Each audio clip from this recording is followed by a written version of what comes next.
He had diamond jewelry and a wad of cash, and he was handsome and he was dressed nicely. He spent $7 on me, but I was impressed. Like, that's all it took, too, for someone to get my attention. Attention is what Jasmine Grace Marino had craved since childhood. Her dad worked long hours, and her mom struggled with mental illness. That nurture and care, that closeness wasn't available. I didn't know who I was for a long time because I had become whoever I had to be to take care of her. But it wasn't just her parents. At church, even God felt distant. You don't want to mess up, because then you're bad. And then by the time I was 12, 13, I had messed up so bad that I thought I could never approach God. Throughout her teen years, she found validation in the party crowd, boys and sex. Then after high school, while at a nightclub, she met a man who showered her with gifts and affection. A man she believed could provide everything she wanted. So I felt connected to him and that I loved him and that he loved me. By then, she was working as a hairstylist and planned on going to college, hoping for a stable future, a home, and a family. But that, he said, would take time. He had a better plan. I know we can have a lot of money, we can have a business, we can have a family, like everything you want. Then it seemed like you can have all this stuff like sooner than later. She'd soon realize his business was selling sex. She objected at first, but he was persistent. He's telling me having sex anyways, I might as well get paid for it. He tried to talk me into it, I changed my mind, like go back and forth, back and forth. And when I said, if I want to stop, can I? And of course he promised, yeah, if you don't want to do it, you don't have to. Then she saw an old friend who was making a lot of money as a stripper. Her room is filled with clothes and shoes and jewelry, and like, she wasn't handcuffed to anything. She wasn't drugged, she wasn't beaten, like anything, she looked good.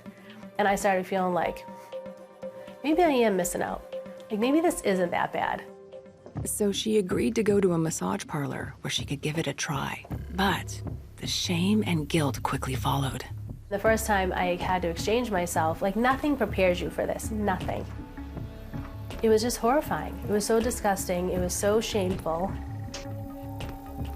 After a few weeks, Jasmine told her boyfriend she didn't want to do it anymore. In response, he beat her up. Oh crap, what did I get myself into? I'm not gonna be able to just walk away. This isn't that simple.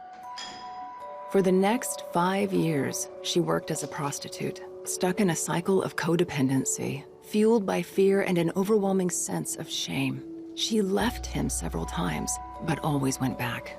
And he'd badger me, manipulate me, cry, show up with diamonds, I'll never hit you again. Then it would go to, but you're a dirty prostitute, no one will ever love you again, you're so disgusting, no one will ever marry you. You know, so I just stay and stay. There were some moments where I thought, okay, maybe this is gonna be okay. Maybe I will have the cars and the house and the family and the businesses, everything he's promising. I had to hope in something. And that hope that he would someday change and everything would come true kept me going. But when she got pregnant by her boyfriend and he coerced her to get an abortion, she realized the truth. That moment, I knew everything he promised was never gonna come true. I knew, I gotta go. I gotta get out of here. After months of skimming cash off the top, she had the money and courage to leave and put a restraining order on her boyfriend. It was the last she saw of him, but happiness would elude her. The coming 3 years would see her addicted to heroin and returning to prostitution. I wanted to be well. And I'll tell you, during the whole time of being trafficked and my drug addiction, somewhere in there, I knew that I was not created to live this life. I was just so trapped and I didn't know another way. Finally, in 2006, she decided to get help after her brother died from a drug overdose. She was living in a rehab home when an older lady invited her to church.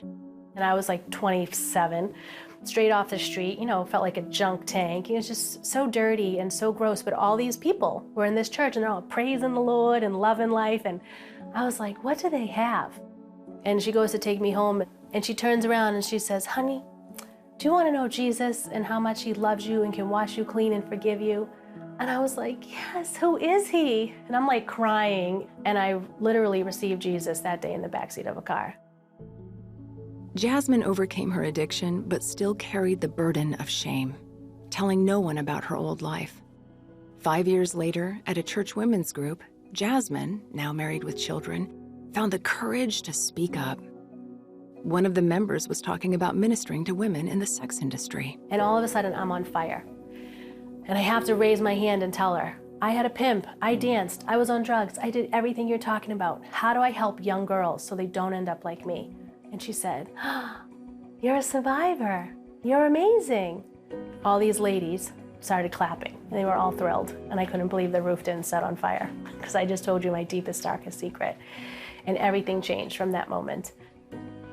The Lord was just healing me, and I started to feel empowering in that if I had suffered all that, but now I can help heal somebody else, then that's okay with me. Today, Jasmine is not only a survivor, she also works in the anti-trafficking movement. She says by God's grace, she is a new person. I see myself so much now as how Christ sees me, and my identity is in Him, and my security is in Him alone.